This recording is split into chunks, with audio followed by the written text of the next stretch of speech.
Assalamu alaikum. I am Asma Mushtaq from the EE Vibe. So let's just learn about what is the overflow in the computer system.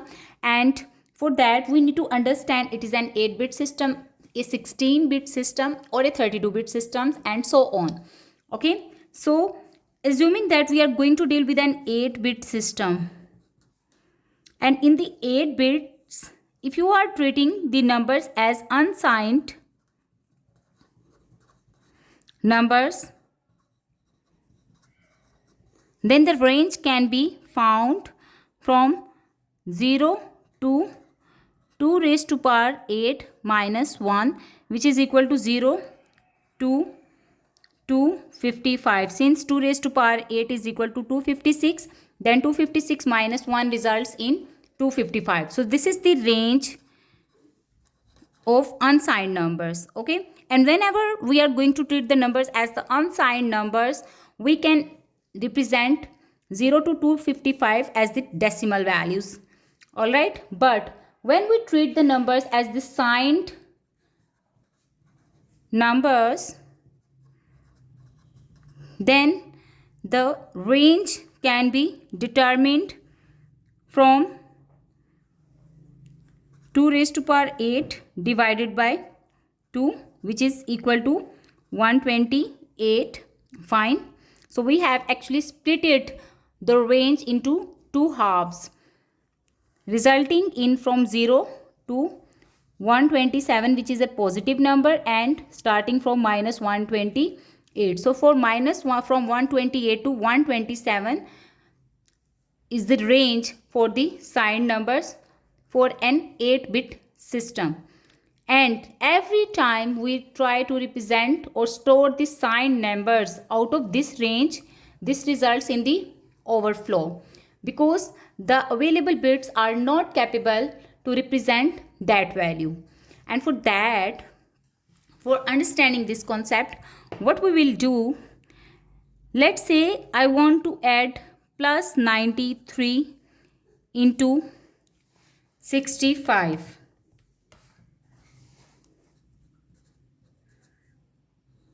Okay, so it will result in 5 plus 3 8 9 6 15, which is equal to plus 158.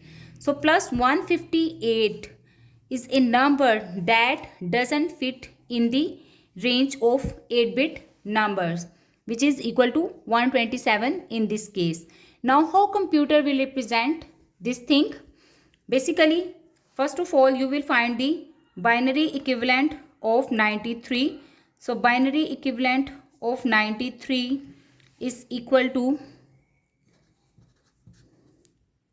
1 0 triple 1 0 1, and to complete the 8 bits we will append zeros on the left hand side. So 1 2 3 4 5 6 7, just one bit is left behind. Similarly, for representing 65, so the binary equivalent of 65 is 1 1 2 3 4 5 6 and then 7. Okay, so this is the binary equivalent of 65. All right, the first step is to complete the 8 bits, just like I did. Now we will perform the bitwise addition, and for that 0 1 0 1 I will write them again, then double 1 0 1, and similarly 0 1 0 0, and then what you will have 0 0 0 1. So 1 plus 1 0, carry forwarded, 1 0 0 is 1, then 1, then 1, 1 plus 0 1, 1 plus 0 is 1 0, 1 plus 1 is 0. All right, and then here you will have 1, carry out. Okay, now how computer is going to represent that this number 158 is actually out of range of the 8-bit numbers? If you look at the numbers, then we know that the MSB of any number represent either the number is positive or a negative number. Since MSB in this case is 0, so this represents a positive number. Similarly, the MSB of the second number is also 0, indicating that it's also a positive number.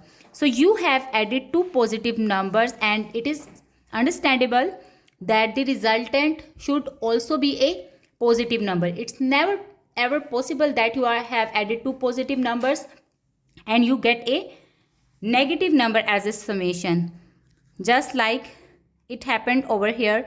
So it can be observed that the MSB of the resultant is 1, indicating that this is some negative number stored. Fine. So from here we get the information that overflow has occurred and the computer is not capable of representing this resultant in the 8 bits. Alright. Similarly, for the negative numbers, assume that you added minus 128 into minus 5. So what you will get? You should get minus 133. But when you represent this number in the binary form, then you will see how computer will show the overflow in this case. First of all, we need to understand how to represent minus 128 in binary. And for that, for the time being, we will skip the negative sign and we will represent the binary equivalent of 128. So if you represent 128 in binary, this is equal to 1, then 7 zeros. Alright. Now, after representing the binary equivalent of 128, we will take the 2's complement of this binary representation, indicating or appending the negative sign for that. And how we take the 2's complement? There are two approaches. The first approach is to take the 1's complement and then add 1 in the LSB of the resultant.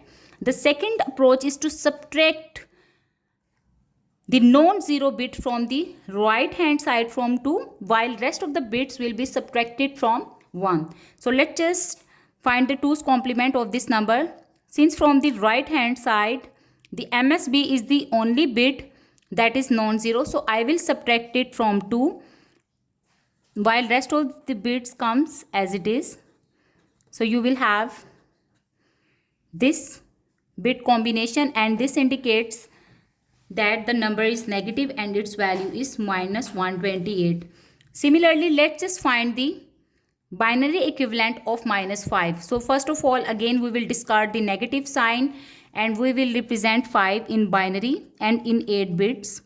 So you will have 0101 for 5, while for completing the 8 bits I have appended 4 zeros before it. Now let's just find the 2's complement of it in order to make it negative. Since the LSB is non-zero, so I will subtract it from 2, while rest of the bits will be subtracted from 1. Okay. Now what is happening? 2 minus 1 is 1, then 1. 1 minus 1, 0, then 1, 1, 1, 1, 1. So this is basically the binary equivalent of minus 5. Once you have found the binary combination of these two numbers, the next step is to perform the addition bitwise. Since this is equal to tetra 1, then 1 0 double 1. Okay. So 0 plus 1 is 1, then 0, then 1, 1, 1, 1. Now what is happening over here? 1 plus 1 is 0, while there is a carry out. Now again, there are two ways to identify overflow occurred or not. One way is, again you will look at the MSB. So this was some negative number since MSB is 1. Similarly, this was a negative number as MSB is equal to 1. But when you added two negative numbers, the resultant's MSB is 0, indicating that this is some positive number. Although this is never ever possible, like if you have added two negative numbers, the resultant should also be a negative number. While the bit pattern that is obtained as a resultant indicates that there is some positive number. So this actually implies that overflow has occurred. And other approach is, we will monitor the carry in and carry out. Once you added the MSBs, so you got to know there was no carry in the MSB because 0 plus 1 is 1. No carry in, but when you added two MSBs, 1 plus 1 0, there was a carry out. So in this case, carry in is equal to 0 in MSB. But carry out is equal to 1 from the MSB. And they both are not equal, mean to say that carry in is not equal to carry out, so overflow has occurred. Similarly, if you look at the previous example, so in this case what happened when you added 1 plus 1 0 and there was a carry in.